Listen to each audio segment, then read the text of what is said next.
Hello दोस्तों। मैं Pradeep NASA Faridabad से आज एक कहानी सुनाता हूं आपको। शादी कितना एक सिंपल सा शब्द है ना। शादी कहने में कितना आसान, लेकिन निभाने में उतना ही मुश्किल। शादी शब्द का मायने कहीं बहुत गहरे हैं। हमारे सनातन धर्म में तो 7 जन्मों की बात की गई है शादी को लेकर। कहीं 7 जन्मों का बंधन बन जाता है, लेकिन आज के युग में, आज के समाज में कोई शादी 7 दिन चलती है, कोई 7 महीने, कोई 7 साल। बहुत छोटी उम्र हो गई है यार इस शादी शब्द की। बच्चे भी हो जाते हैं, फिर भी डिवोर्स हो जाते हैं, अलग हो जाते हैं एक दूसरे से। शादी शब्द का मतलब ही नहीं जान पाते।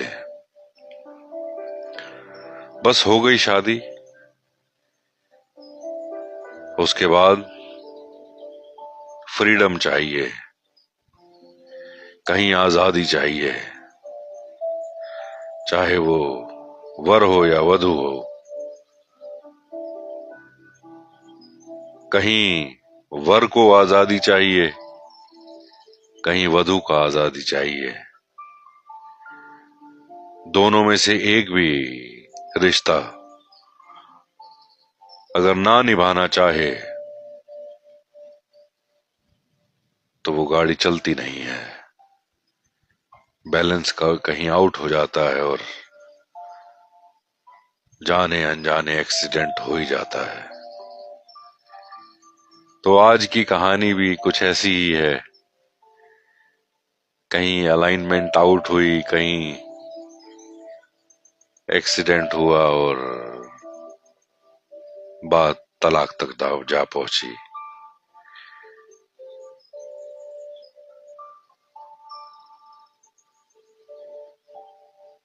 हम सब सनातन धर्म से ताल्लुक रखते हैं, चाहे कोई भी हो। मेन मूल जहां से शुरुआत हुई वो सब सनातन धर्म से। सनातन धर्म में तलाक नाम का कोई शब्द ही नहीं है। एक दूसरे से अलगाव बिछड़ाव तो वर्ड है, लेकिन सनातन धर्म में हमारे कहीं तलाक शब्द का जिक्र ही नहीं है। क्योंकि ये पवित्र बंधन बंधा करता था एक 7 जन्मों के लिए। लेकिन आज का समाज कहीं 7 दिन, कहीं 7 महीने, कहीं 7 साल, बस इतनी ही लाइफ है यार। फिर कोई ना कोई और एंटर करता है लाइफ में, और वो हंसती खेलती जिंदगी जो है कहीं ट्रैक से उतर जाती है। कहीं प्रलोभन आ जाते हैं। पति की कमाई अगर कम है, पत्नी की कहीं ज्यादा हो जाती है, तो भी ये परेशानी सामने आ जाती है। पति का लगाव कहीं कहीं बाहर हो गया किसी स्त्री के साथ, तो भी ये समस्या आ जाती है। पत्नी का लगाव कहीं और हो गया तो भी ये समस्या आ जाती है। और बहुत से कारण है डिवोर्स के, तलाक के, जो कि हमारे सनातन धर्म में है नहीं। दूर दूर तक तलाक शब्द है ही नहीं। लेकिन आजकल एक कॉमन सा, एक रिवाज सा हो गया है। तो क्या हुआ, डिवोर्स ही तो है, क्या फर्क पड़ता है। तू नहीं तो और सही, और नहीं तो और सही। वो कहीं धूमिल हो गए वो 7 जन्मों के बंधन। तो आज की कहानी भी कुछ ऐसी ही है। एक नायक और एक नायिका, नाम लेना शायद उचित नहीं होगा क्योंकि ये सच्ची घटना है।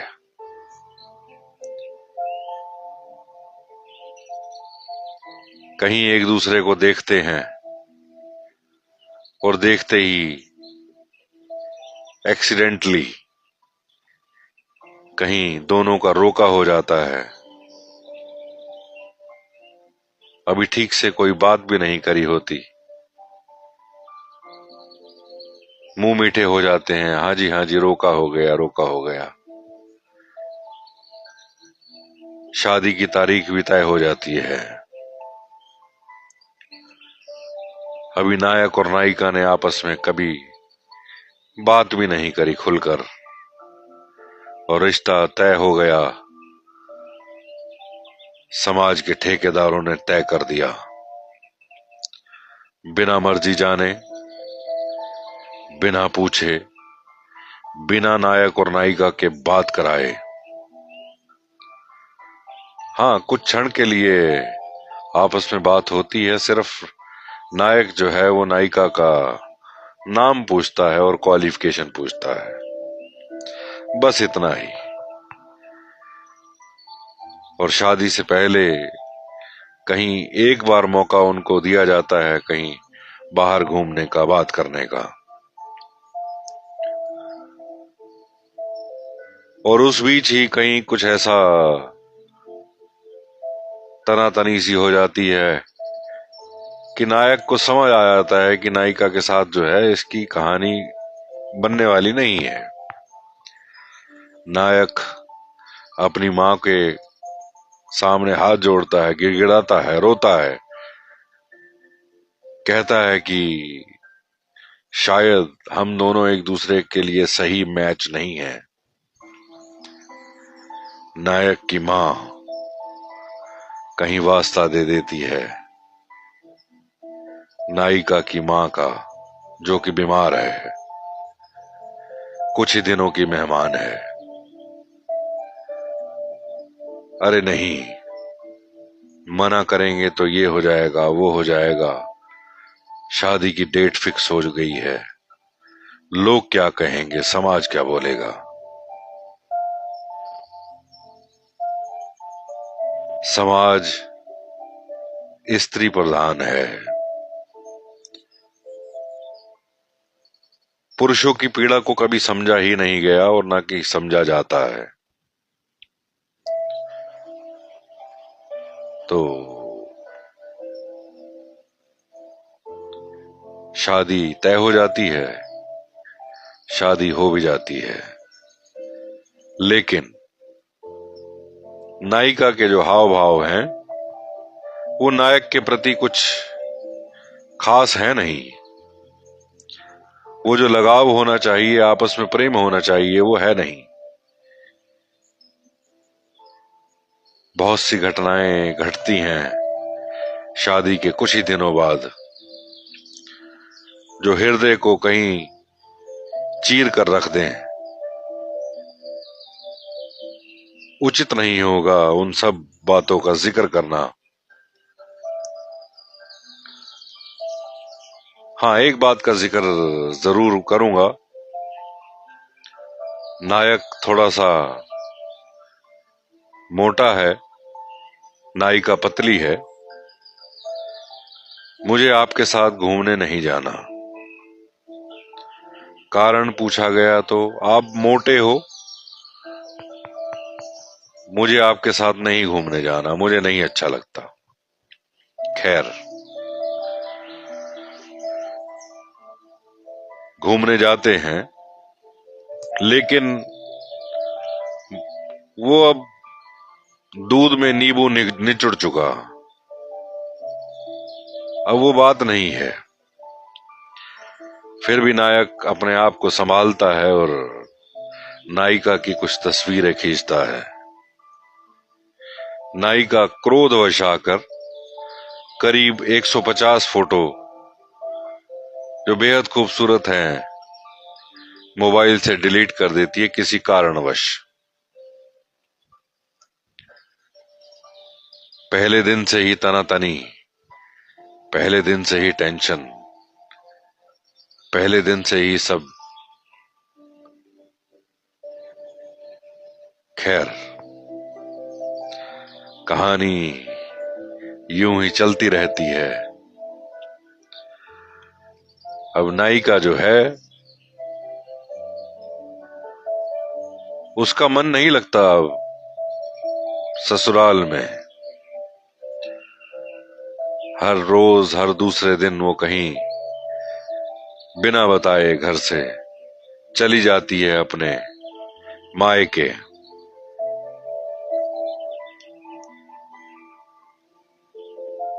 ढूंढा जाता है उसे हर जगह, स्टेशन पर, बस स्टॉप पर, लेकिन वो नहीं मिलती।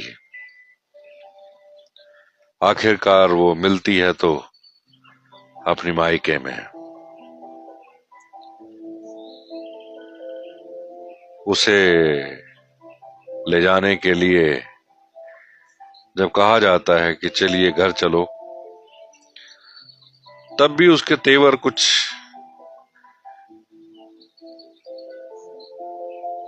मुझे नहीं जाना उस घर में। ये सिलसिला यूं ही चलता रहता है। कुछ ही दिनों बाद नायिका की जो मदर है वो एक्सपायर हो जाती है और पूरे समाज के आगे नायिका नायक के परिवार को जलील करती है सबके सामने। तो खुद तो चली गई मुझे गंदे लोगों के बीच में छोड़कर।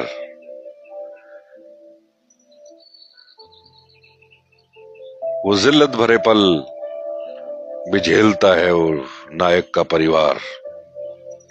खैर, समझा बुझाकर फिर वापस ले आते हैं। चलो कोई बात नहीं, माँ एक्सपायर हुई है तो सदमा लगा होगा। लेकिन नायिका शुरू से रहना ही नहीं चाहती उस घर में। कारण पता नहीं, शादी क्यों करी ये भी नहीं पता। क्या दबाव रहा, क्या कारण रहे, क्यों जबरदस्ती शादी करी, नहीं मालूम। वो कहीं एक जिंदगी तबाह नहीं हुई, दो घर तबाह हो गए। अभी शादी के कुछ ही महीने बीतते हैं कि डिवोर्स तक की नौबत आ जाती है और डिवोर्स के पेपर साइन हो जाते हैं। फिर समाज के ठेकेदार बीच में पड़ते हैं और उन डिवोर्स के पेपर्स को वो फाड़ देते हैं। हम तो नहीं होने देंगे डिवोर्स,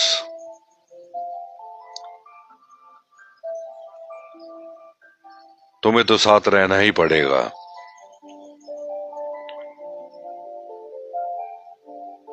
खैर, ये सिलसिला रुकता नहीं है। नायक और नायिका के बीच में तनातनी निरंतर बनी हुई है।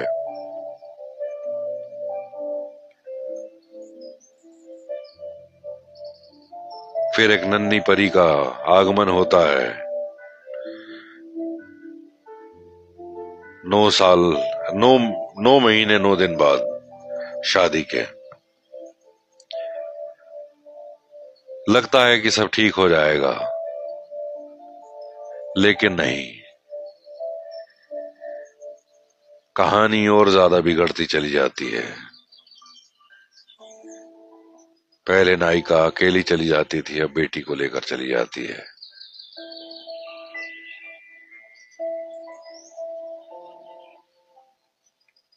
उस नायक की पीड़ा को कोई नहीं समझता।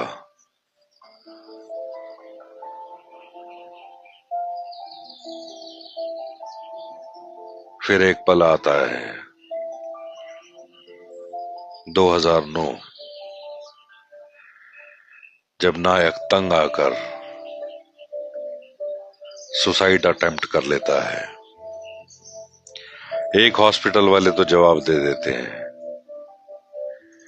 दूसरे हॉस्पिटल वाले एडमिट करते हैं तो कहते हैं कि वेंटिलेटर पे डाल दिया जाए। नायक बच जाता है।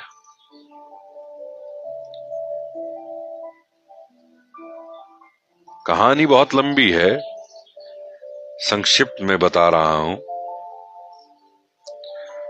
फिर लगता है कि सब ठीक हो जाएगा, लेकिन होता नहीं है।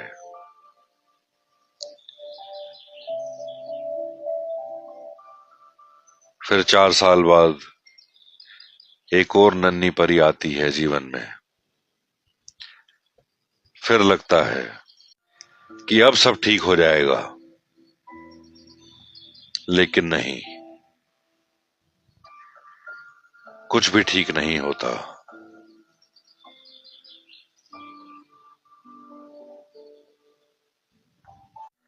क्योंकि समाज के ठेकेदार आड़े आ जाते हैं। कहीं महिला सेल, कहीं पुलिस चौकी, कहीं कोई दबाव। मेंटली इतना हरास कर दिया जाता है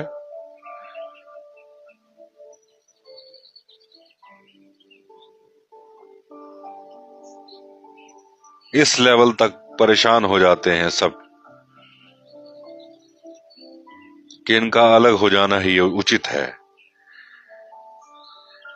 फिर बहुत से समाज के ठेकेदार बीच में आते हैं, समझाने का प्रयास करते हैं, लेकिन उनकी नहीं बन पाती। क्योंकि पहले दिन से ही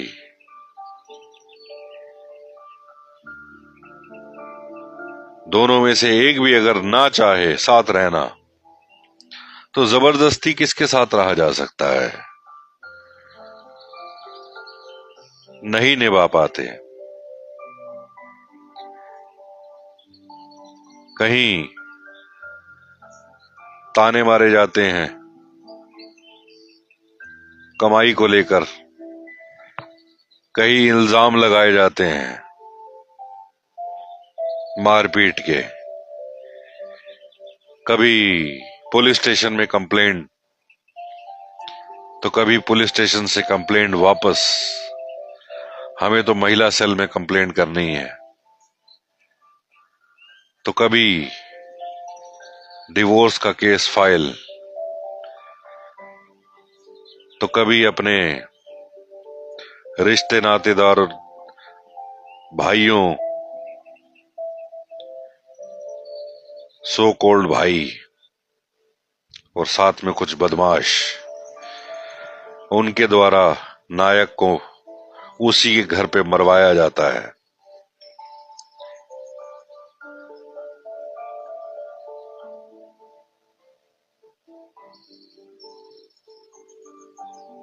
और बहुत सी बातें हैं।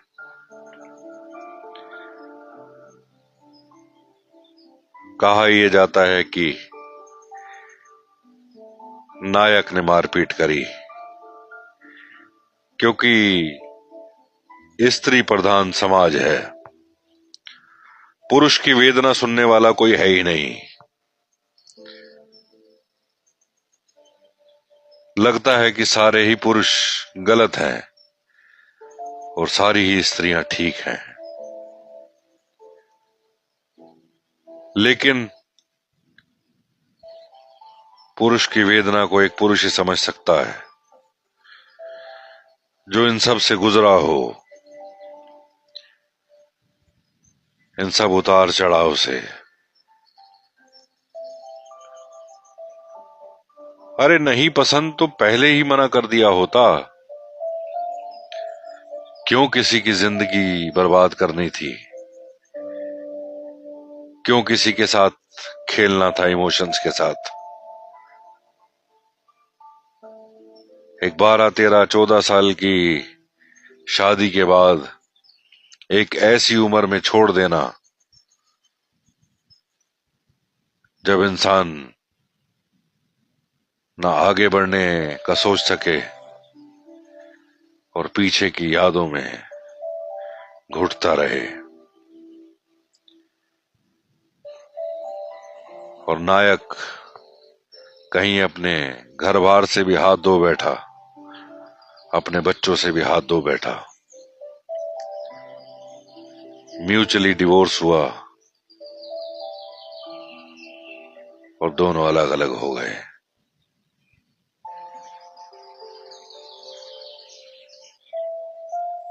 ये कहानी हर उस इंसान की है जिनकी आपस में नहीं बनती।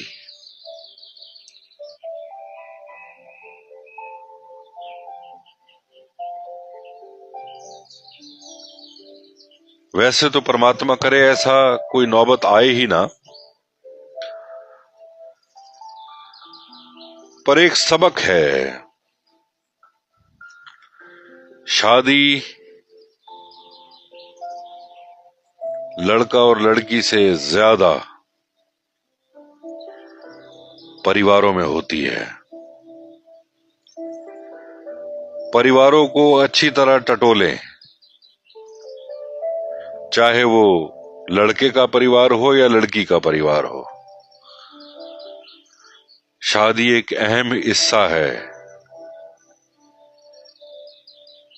जैसे हमारे आदि ग्रंथों में दिखाया गया, भगवान शिव ने अपना आधा रूप दे दिया माता पार्वती को, अर्धनारीश्वर कहलाए।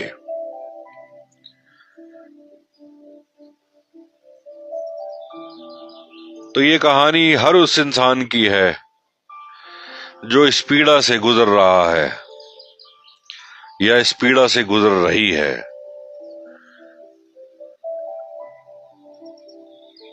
तो अगर आपस में अगर नहीं बन रही ना, तो इतना लंबा गैप ना दें, ताकि पीछे मुड़कर जाने में वो मीलों का सफर तय ना करना पड़े।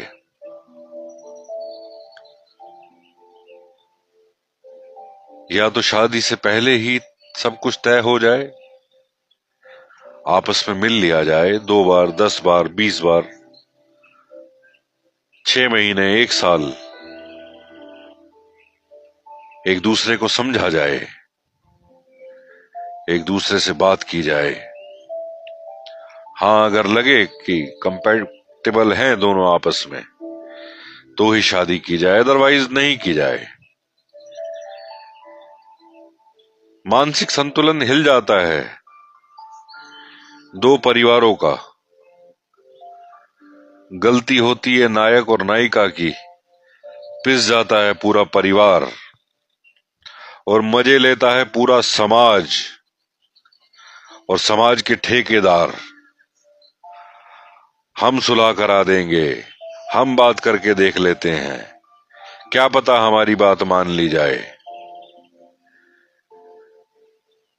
लेकिन जब वो वक्त होता है ना, जिस समय इस पीड़ा से गुजर रहे होते हैं दोनों, उस समय समाज के ठेकेदार कहीं छुप से जाते हैं। जैसे कहीं बिल में चूहे होते हैं ना, छुप जाते हैं।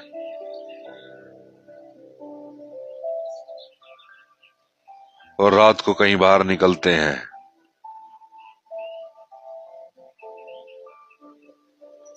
ऐसे ही ये समाज के ठेकेदार कहीं भी छुप जाते हैं कि ये रिश्तेदार, ये नातेदार, ये हौसले देने वाले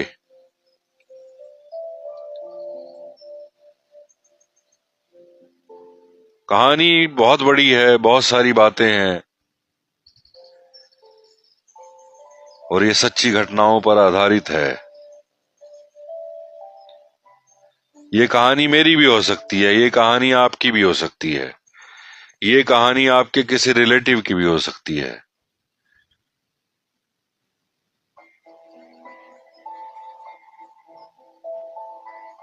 कभी कभी तो ये कहानी इतनी भयावह हो जाती है, एक दूसरे का मर्डर कर देते हैं लोग,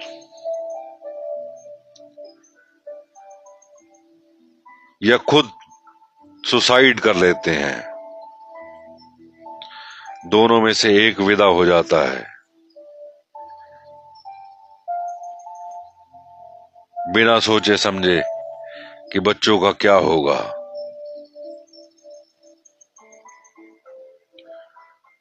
तो अगर नहीं बन रही ना, शुरू से अगर पता है एक नए जीव को इस दुनिया में आने से पहले, इस चैप्टर को यहीं क्लोज कर दिया जाए तो ज्यादा बेहतर है। कहानी में किरदार बढ़ते जाते हैं, पन्ने नए जुड़ते जाते हैं, फिर कहीं इस चैप्टर को बंद करना नामुमकिन सा हो जाता है।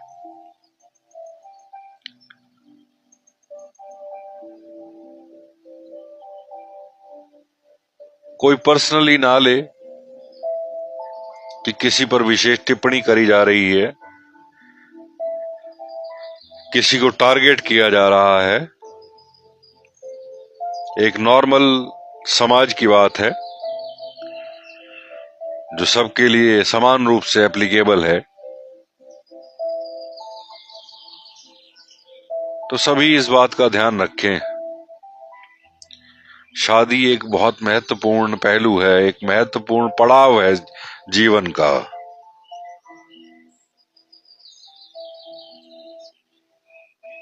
तो कहीं ऐसी नौबत ना आए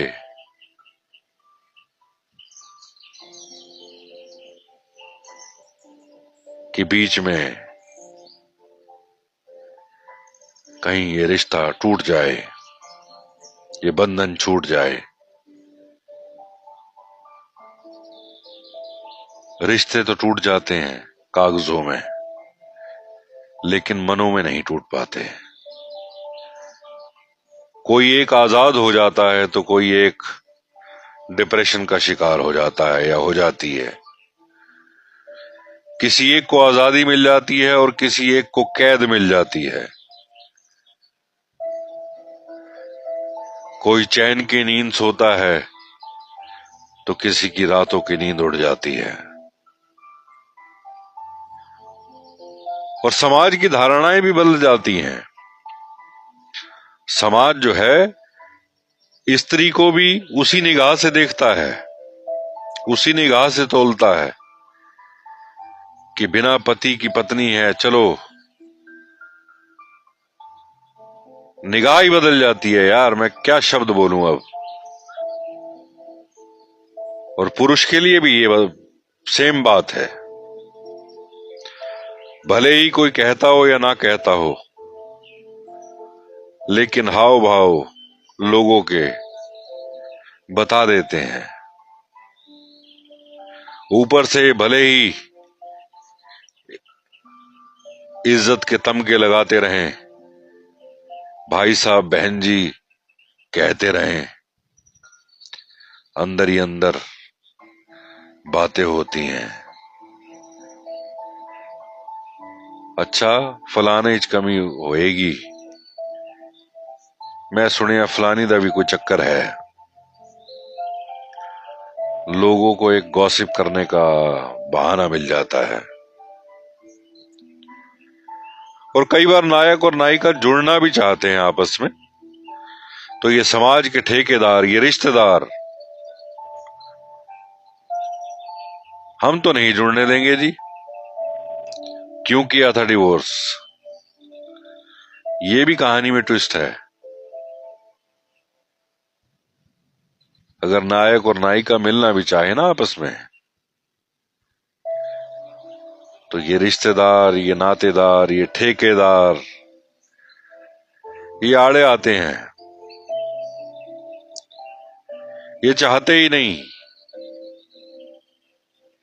ना जाने क्या इनका कोई पर्सनल इनका लालच होता है, कोई क्या इनको खुशी से मिलती है।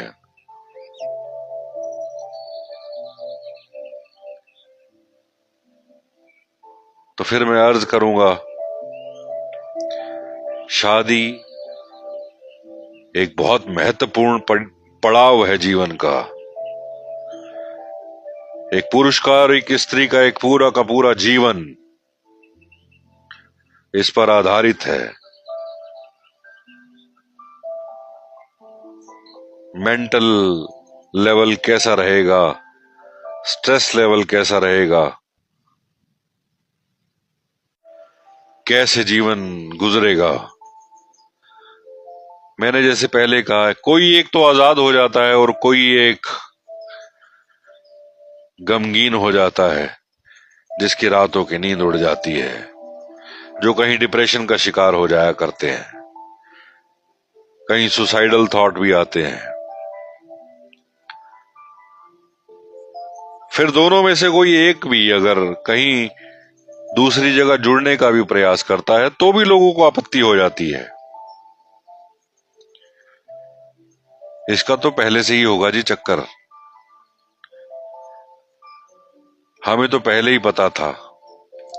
फिर ये लोग साधारण से लोग असाधारण हो जाते हैं, कहीं इनमें शक्तियां जागृत हो जाती हैं, तांत्रिकों वाली, ज्योतिषियों वाली, प्रिडिक्शन करने लग जाते हैं। हमें तो पहले से ही पता था, वो तो है ही ऐसा, वो तो थी ही ऐसी। कमजोरी होती है नायक और नायिका की, और सुनना पड़ता है दो परिवारों को, कहीं परिवारों की छवि भी धूमिल हो जाती है।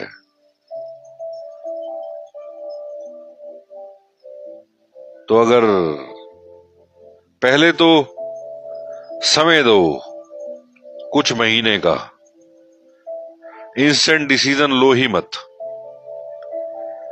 जब हां लगे लड़का और लड़की को कि हाँ हम कंपेटेबल, एक दूसरे के लिए सही है, निभा लेंगे इन रिश्तों को, तो ही इस बंधन को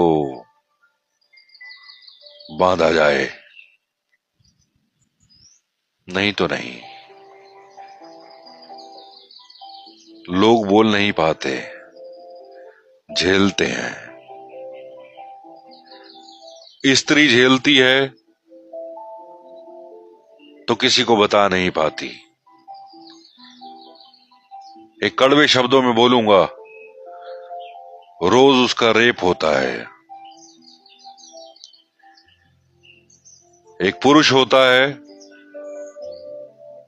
उसका भी रेप होता है, पर उसका मानसिक बलात्कार होता है, और वो मानसिक बलात्कार इस हद तक होता है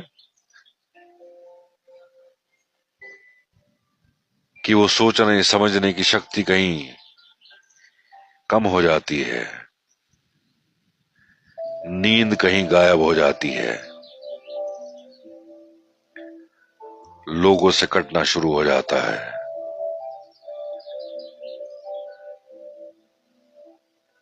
दूर से दिखता है कि कितना खुश है, कितना खुशहाल है, अकेला रहता है यार, मौज लेता होगा, इसको क्या परवाह। अब तो रोज नई लेडीज, रोज नई लड़की, और स्त्री के बारे में सोचा जाता है। ना जाने कितनों के साथ, जैसे ढोलक होती है ना, उसका काम होता है बजना, जिसके भी हाथ आती है उसको बजाता जरूर है। ये कहने सुनने में शब्द बहुत कड़वे से लग रहे होंगे, पर इनका अगर आप मंथन करेंगे ना शब्दों का, एक एक शब्द, क्योंकि ये दिल से निकली हुई आवाज है, कोई स्क्रिप्ट नहीं की है, कुछ लिखा नहीं है, कुछ सोचा नहीं है, जो मन में आ रहा है मैं बोलता चला जा रहा हूं, और नॉन स्टॉप बोल रहा हूं।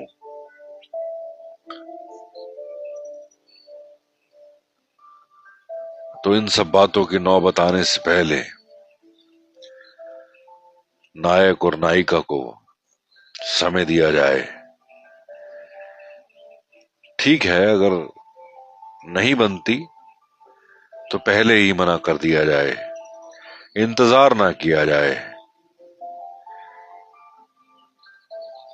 कहीं कोई दुहाइयां ना दी जाएं,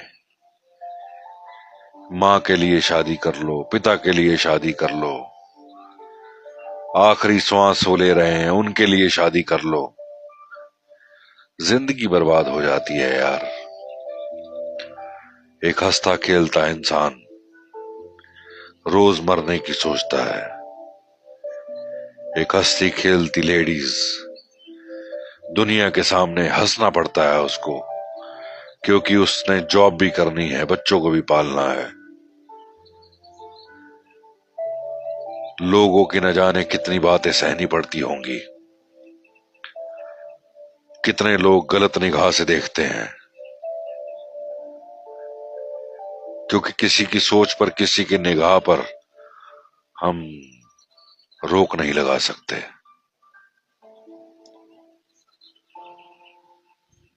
वे कहते हैं ना कि गरीब की बीवी सबकी भाभी। होता है यार ऐसा।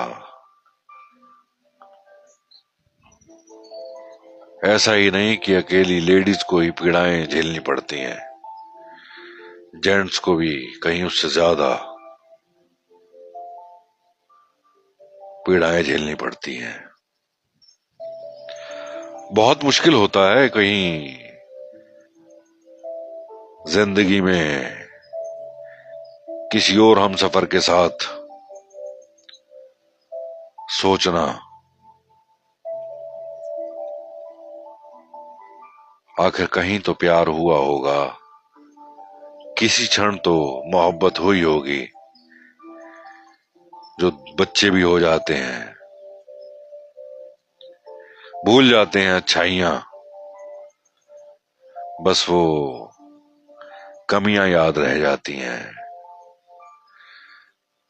वो एक सफेद शर्ट पर एक छोटा सा दाग, उसी पर ही निगाह जाती है। एक कहानी थी ना, मिसिंग टाइल। वो एक स्विमिंग पूल था, उस स्विमिंग पूल में सारी टाइलें लगी हुई थी, लेकिन एक टाइल मिसिंग होती है। और उस स्विमिंग पूल में जो भी नहाता है, उसकी खूबसूरती शायद ही किसी को नजर आए, लेकिन वो जो एक जो मिसिंग टाइल है ना, वो हर एक को नजर आती है।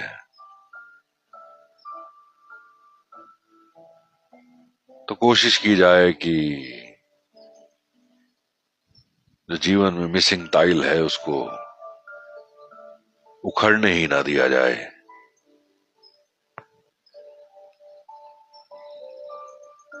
अलग होना है तो शुरू से ही हो जाया जाए, कहीं 12 साल बाद, 13 साल बाद, 15 साल बाद। जिंदगी त्रिशंकु सी बन जाती है। इंसान ना इधर का रहता है ना उधर का रहता है, चाहे वो लेडीज हो या जेंट्स। एक लेडीज है, अगर वो कहीं इन्वॉल्व है बिना शादी के, तो उसे समाज की भाषा में बीवी तो नहीं कहेंगे, पुराने जमाने में रखेल जरूर कहा जाता था। ऐसा ही जेंट्स के बारे में है। ये जगह जगह मुंह मारता है। लोगों को चाहे बात पता हो या ना पता हो, आधी अधूरी बातों को भी कहीं बड़ा चढ़ाकर बोला जाता है। हाँ, मैंने देखा है, उसके घर तो कोई लेडीज आती है। हाँ, मैंने भी देखा है, कोई जेंट्स आता है उसके घर पे, रुकता है रात को। ना जाने क्या क्या बातें, जिनका कहीं हो सकता है असल मायनों में वजूद ही ना हो। लेकिन ये सब बातें होती हैं क्योंकि हम समाज में रहते हैं, और समाज में समाज के ठेकेदार भी रहा करते हैं। तो उन ठेकेदारों को दूर ही रखें अपने से तो ज्यादा बेहतर है। एक सबक और जो मैंने अपनी जिंदगी से सीखा, अपनी फैमिली की बात, चाहे वो भाई हो, भाभी हो, माँ हो, बहन हो, वाइफ से कभी मत करो।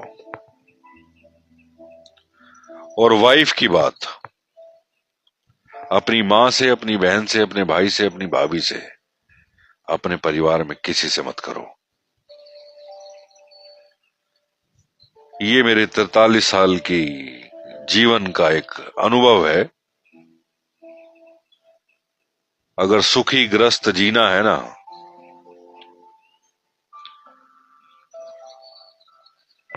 कोई तीसरे की इन्वॉल्वमेंट ही मत होने दो। बस बेडरूम से बाहर बात गई, बंद मुट्ठी लाख की, खुल गई तो खाक की।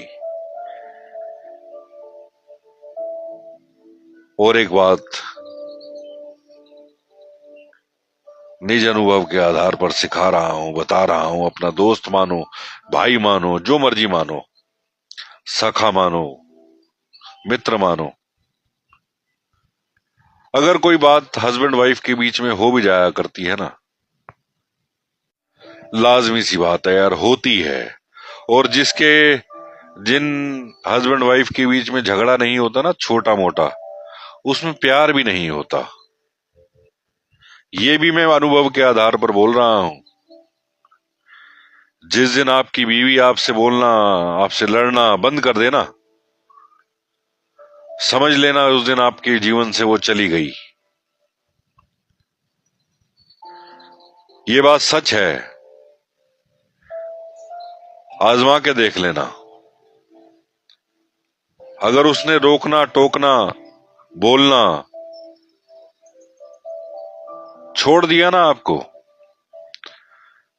विश्वास मानना, मैं परमात्मा की कसम खाकर बोलता हूं, वो स्त्री आपके जीवन से जा चुकी है।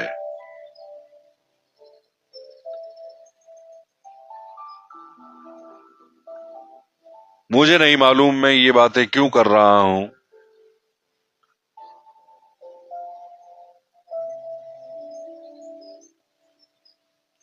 क्या पता इन बातों को सुनने के बाद किसी का ग्रस्त सुधर जाए, किसी का ग्रस्त संवर जाए। तो मैं अपने अनुभव के आधार पर ये दो सीख देकर जा रहा हूं आपको। मैं रहूं ना रहूं इस दुनिया में, लेकिन ये आवाज हमेशा रहेगी, ये ऑडियो हमेशा रहेगी। अपने फैमिली की बात, पेरेंट्स की बात वाइफ से कभी ना करें, और वाइफ की बात पेरेंट्स को कभी ना करें। सिर्फ अच्छाइयां ही गिनवाएं, चाहे ना हो, लेकिन एक ना एक दिन वो अच्छाइयां आ ही जाएंगी जीवन में। क्योंकि सबके भीतर आत्मा है जो परमात्मा का अंश है। आखिर एक ना एक दिन तो समझ आ ही जाती है। तो अपने भाई की, अपने दोस्त की, इस सखा की कोई बात अगर अच्छी लगी हो तो अपना लेना। किसी पे विशेष टिप्पणी नहीं कर रहा हूं मैं किसी के हृदय को दुखाना नहीं चाहता हूं। ये मैं पूरे समाज के लिए, एक सब के लिए बात कर रहा हूं।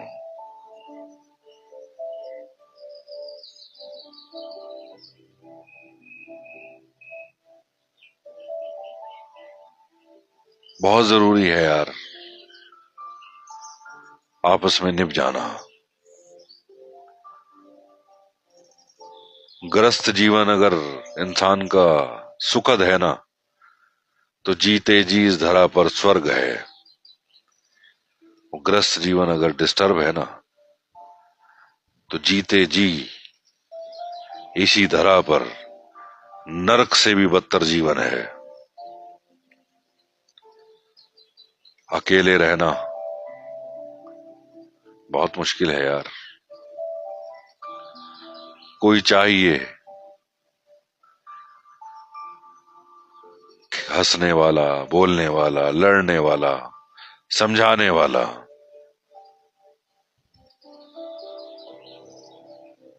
बुजुर्गों की तो बहुत सी बातें हैं। आदमी की अगर जूती भी घर के बाहर पड़ी रहे ना, वो भी बहुत बड़ी बात होती है। और औरत का घर में होना, वो कहीं हंसी मजाक की बातें, कहीं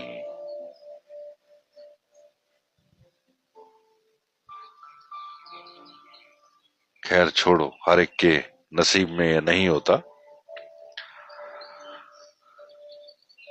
तो सबके सुखद ग्रस्त के लिए परमपिता परमेश्वर से अरदास ही बनती है कि जिनके ग्रस्त टूट गए तो टूट गए, जिनके नहीं टूटे हे परमेश्वर बचा लो। आप ही बचा सकते हो, आप ही सर्वत्र हैं, आप ही सब में विराजमान हैं, स्त्री रूप में भी पुरुष रूप में भी। आप ऐसी दया करो, ऐसी कृपा करो, सबके ग्रस्त बने रहें। ये जो नाटक है, रंगमंच है जीवन, किसी का 20 साल, किसी का 30 साल, किसी का 50, किसी का 70 तक तो आजकल बहुत कम ही पहुंच पा रहे हैं। तो मेरे जीवन के भी 43 बीत गए, कुछ ही रह गए। तो जितने भी श्वास हैं, हर कोई अपने रोल को बखूबी निभा पाए, चाहे वो स्त्री हो या पुरुष हो। कहानी बहुत लंबी हो गई, तो अगर कुछ अच्छा लगा हो तो अपना लेना।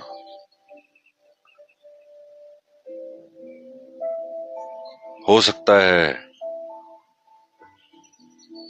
ये आवाज किसी तक कुछ सालों बाद पहुंचे, कुछ महीनों बाद पहुंचे, या तब पहुंचे जब मैं इस धरा पर ना रहूं। तो अपने दोस्त की, भाई की, प्रदीप नासा की बात मान लेना। कोशिश करी है मैंने बहुत सीमित से शब्दों में बहुत कुछ बयान करने की।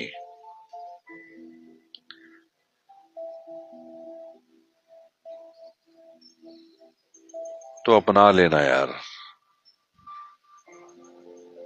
हर एक को हक है सुखी ग्रस्त जीने का, हर एक को हक है अच्छा ग्रस्त जीने का, हर एक को हक है जीवन के हर श्वास को बखूबी जीने का, हर एक को हक है जीवन को उत्सव बनाने का। और होना भी चाहिए, क्योंकि कुछ सालों के लिए हम इस धरा पर आए हैं, उसके बाद हमेशा हमेशा हमेशा के लिए मौन हो जाना है। लास्ट में वही राम नाम सत्य है, सत्य बोलो गत है। बस यहीं पे यात्रा जो है वो समाप्त हो जाएगी। किसी की 40 में, किसी की 50 में, किसी की 60 में, किसी की 70 में। हमें नहीं मालूम किसकी यात्रा कब तक है। कोविड में हमने देख ही लिया, और रोज देखते हैं हमारे सामने ही न जाने कितने ही नौजवान चले जाते हैं। तो ये जीवन हमें मिला है, इस रंगमंच पे हम अपना किरदार बखूबी निभा कर इस दुनिया से जाए। मैं प्रदीप नासा फरीदाबाद से, 9910353000 मेरा नंबर है, 9910353000। तो फिर मिलते हैं किसी और नई कहानी में, किसी और नई डेस्टिनेशन पर। तब तक के लिए मैं आपसे विदा लेता हूं और आपके भीतर बैठे परमपिता परमेश्वर को मैं नमन करता हूं। मेरा नमन स्वीकार करें। कुछ अच्छा लगा हो तो अपना लेना, हो सके तो लाइक शेयर और सब्सक्राइब कर लेना। क्या पता आपका एक शेयर किसी के जीवन को बदलने में सक्षम हो, किसी के जीवन में बाहर लाने में सहायक सिद्ध हो। Thank you, love you all.